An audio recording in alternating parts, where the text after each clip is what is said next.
Well, hello, folks out there in YouTube land. Got a very interesting show set up for you today. Going to bring in a special guest to talk about the SEC, the 9-game schedule, College Football Playoff Committee, realignment, and all of these big things that are going to be happening over the next 12 months to really over the next few years that are going to directly affect every single team out there. If you're a team that has an excellent chance of getting in the College Football Playoff, this video is going to interest you a lot. And bringing in TJ from College Football Addiction. And as you know, I never like to bury the lead. All right, folks, wanted to bring TJ on here from, he's actually got two channels, College Football Addiction and Double Fries No Slaw. I'm sure you've seen him before, but I wanted to get an ACC expert in here, although I do not believe he's going to be an ACC expert forever. I think he's going to. Fingers crossed. He's going to be in the Big Ten or the SEC, one or the other, at some point when we get into all this realignment. But anyway, I wanted to talk to him about this 9-game schedule. I know the ACC, I understand, is moving to a 9-game schedule as well. The SEC has already approved it. We're going to 9 games plus 1 Power 4 on top of that. And I've had a problem with it because I'm concerned about strength of schedule moving forward, because last year the SEC was around 10th in strength of schedule on average for their conference, and the Big Ten was 37th. And now we're moving to a 9-game because Tony Petitti, I guess, got Sankey in the bathroom and twisted his arm and gave him a swirly or something.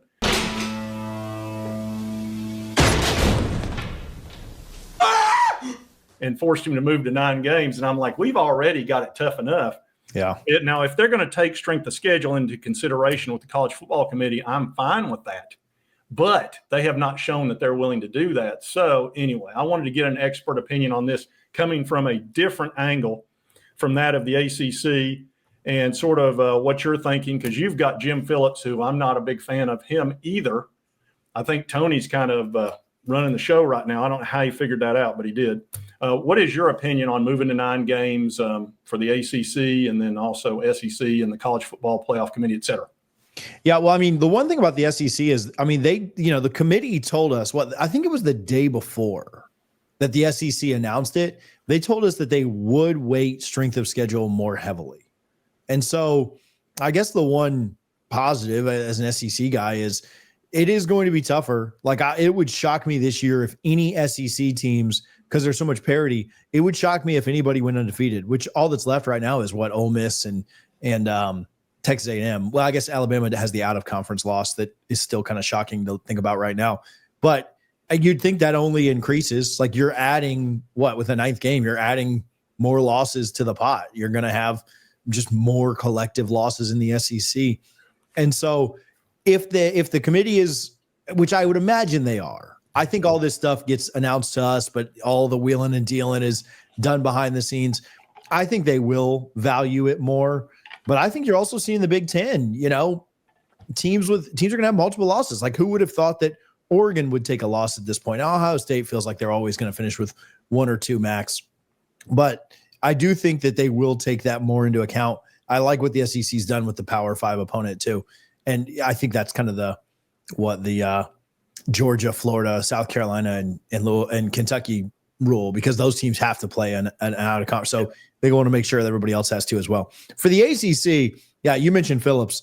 It was just a move that everybody else is doing it. So it's like when all your buddies are, if everybody else jumped off a cliff, would you jump off a cliff? The ACC's like, we'll jump off a cliff. Like we'd love to.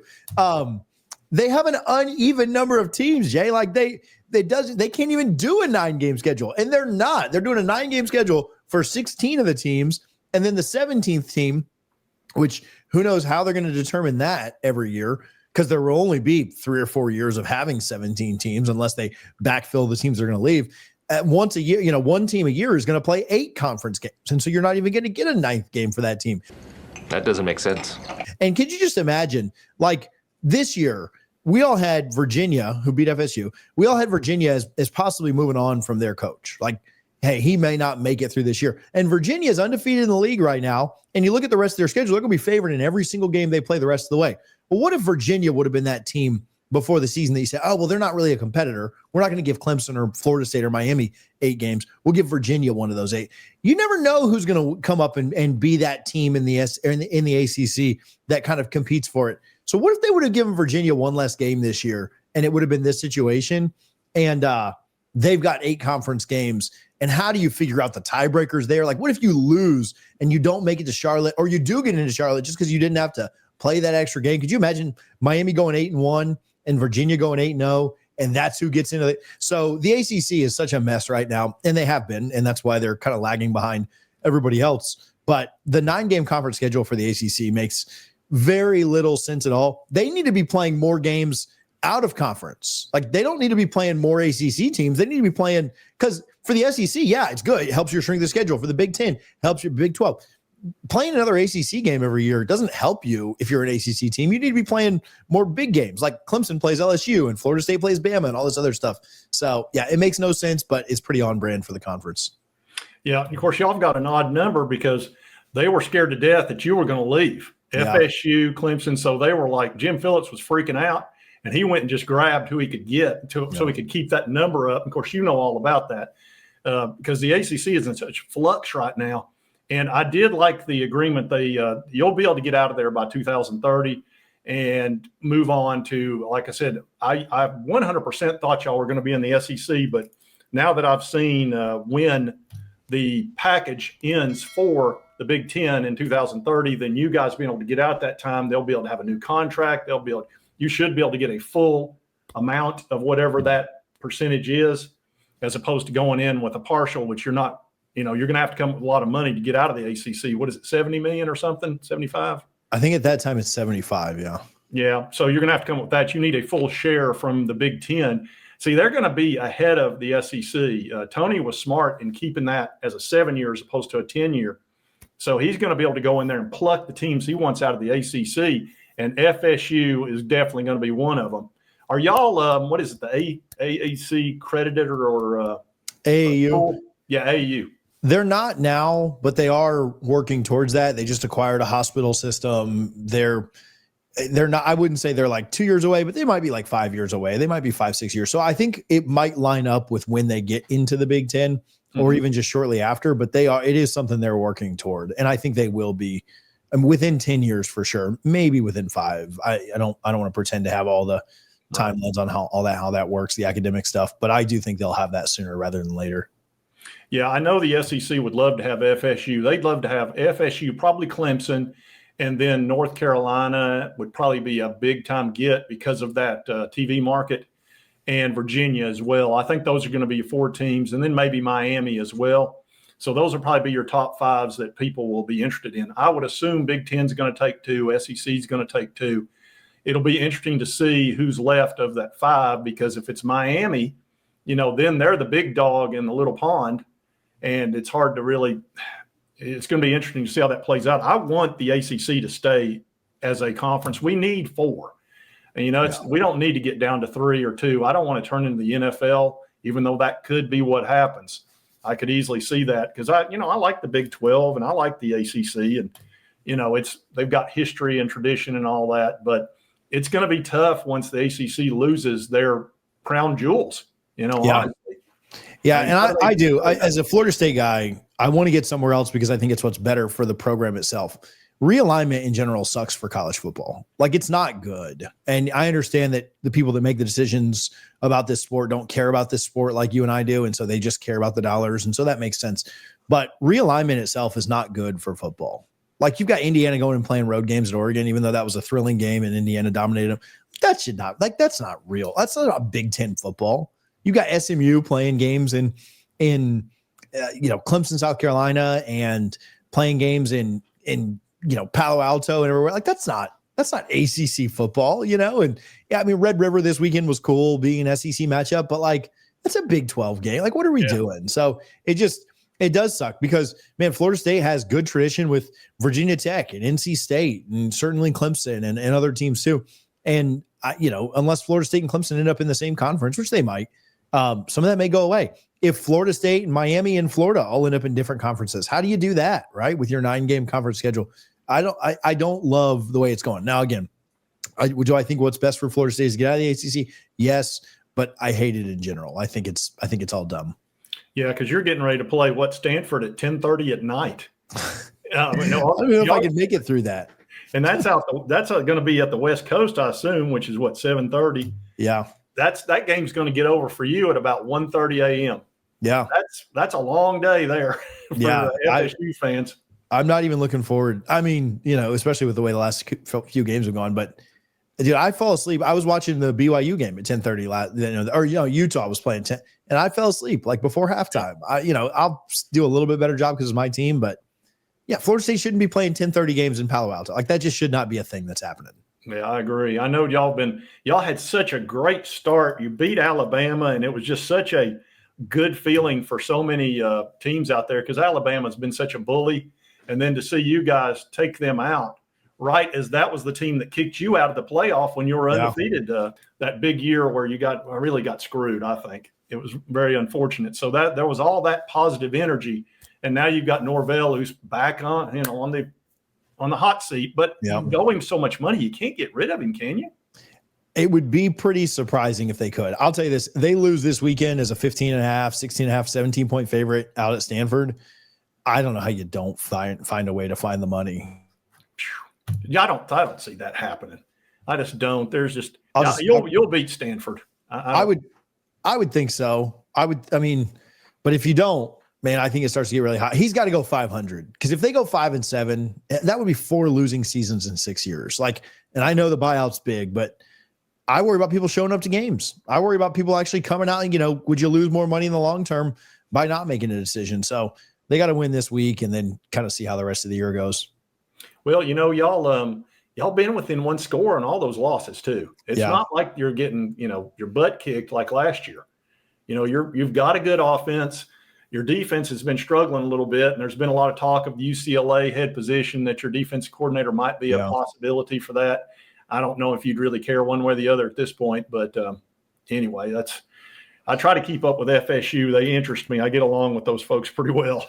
If I'd have told you after week 1 that one team would be 5-1 and one team would be 3-3, I think you would have said, oh, well, Bama probably loses to Georgia, and then maybe they drop another one that they're not supposed to, like Vandy or Missouri. And no way Florida State's going 3-3 after beating Bama. Like they might lose to Miami, but they're not losing those other ones. And so, yeah, the way that, Bama and Florida State have kind of gone opposite directions since that week 1 has been pretty insane. Yeah, and Bama, gosh, I'm telling you, the Bama fans lost their mind over that game. They were going crazy. I've never seen a fan base freak out so much from that one game. They're just so spoiled in Alabama land. They can't handle it. And when you guys whoop their butt, that legend guy on Paul Feinbaum show, that was hilarious. He was done. And there was dozens of them like that. I don't give a piss about nothing but the Tide, baby. Don't give a piss about nothing but the Tide. I love America and I love the Tide, baby. Tide, go get them. Tide, go take them down. Yeah, probably more like hundreds that you just didn't hear, that didn't call into the show. But I mean, they were losing their minds and firing everybody and saying that it'll never. And then to see, the way their team has responded has been pretty impressive. They have such good odds right now to win the SEC. They are really, really good. And we'll see if they can keep it up. Obviously, a big one coming up this weekend against your guys, but man, they look the part. They look like what they should look like, and week 1 kind of just looks like a aberration from that. All right. Well, I just wanted to get TJ in here to talk a little bit about this ACC, their position, how they see it. Of course, for me as an SEC guy, I'm looking at it like I just want to make sure that strength of schedule is truly taken into account because of the fact that Sankey said, well, which is coming first, the chicken or the egg? Well, I would have waited for the chicken. I would have said, you know what? Let's see what you do this year with strength of schedule. And if you show me you're going to do that, I'll move to 9. But if you don't, I'm not going to. I don't like going ahead and giving up the ghost, so to speak, on the front end. I want to see it first. And then because once you move to 9, you're at 9, and we could be kicking ourselves out of the playoff every year and losing 1 to 2 teams. But, we'll see how it plays out. It's really spilt milk at this point. But I'm somebody that likes to point at spilled milk, and I might occasionally cry about it a little bit. What stinks about the committee, and I think every fan in college football would agree with this, is whether you like the BCS or not, it was a tangible product that you could look at and say, here's what it takes. Here's the XYZ. Here's the formula. And the committee can say, we're going to factor strength of schedule in more heavily. Like, I'm going to factor taking the trash out regularly and more heavily. It doesn't mean I'm going to do it, but I thought about it more, right? And so we got this committee that's completely arbitrary. They could say, hey, we factored strength of schedule in more heavily, and we still took 11-1 Indiana over your 9-3 team or your 10-2 team or whatever it is, right? Like now Indiana's good, so I'm not trying to call them out, but they can say they're going to do it all they want, but you really don't know. Like, there's no rubric of, hey, it's 25% wins and losses and 50% strength of schedule and 13% this and 10% head to head. If we had those things, I think we'd be in a better spot. But the fact that all of this happens behind closed doors and we don't really get the insight on it, it will always drive a couple of fan bases crazy at the end of the year. Bama had an argument last year. Miami had an argument last year. Florida State had an argument the year before. It's always going to drive people crazy because it's very subjective. And to me, that's not good for the sport. Do you think they'll go ahead and move to 16 next year, or since the SEC has agreed to the 9-game schedule next year? I think so. It's just more money. Like whatever makes them more money is what they'll end up going to. And it wouldn't shock me if in 5 years at 2030, they go up higher to 20 or 24. I don't want that. I don't think we need that. I don't think the 16th best team in the conference or in the country or there's such an argument of Bama or SMU. I mean, listen, the 3rd or 4th or 5th best team in the SEC has proven they're not good enough to win a national championship. I don't think we needed to go to 12, but yeah, I think they will go to 16 or more here soon enough because it makes them more money. I hope they don't go past 16, but I put a little caveat in that by saying if it turns out that my team gets creaked on a regular basis when we move to 9 games, then I want to go to whatever number helps them get in. Yeah, we can just go the Drinkerwitz route and go 30. 32 or whatever it was. All right. Well, I wanted to get TJ in here and get his opinion. He has followed a lot of this realignment, the schedule, the college football playoff committee. God, I know you spent a lot of time on that, so you'd be somebody that would be ideal for all this. This gray, that's what that's from, Jay. Yeah, and I'll be on TJ's show here in just a little bit. We're going to talk Alabama and Tennessee. So anyway. All right, folks, that was TJ. I wanted to get his opinion. He's really an ACC expert. He's covered all these realignment things, and of course, ACC's going to 9 games. I wanted to get his opinion, and I thought he'd be an ideal person to discuss this. Anyway, if you like this content, be sure to hit that like button. Let's continue to cover all these big college sports stories. If you've not subscribed, boom, boom, and boom. Won't cost you a dime. Help you get my video, subscribe button. And right over here is a recent video YouTube thinks you'll enjoy based on your viewing history.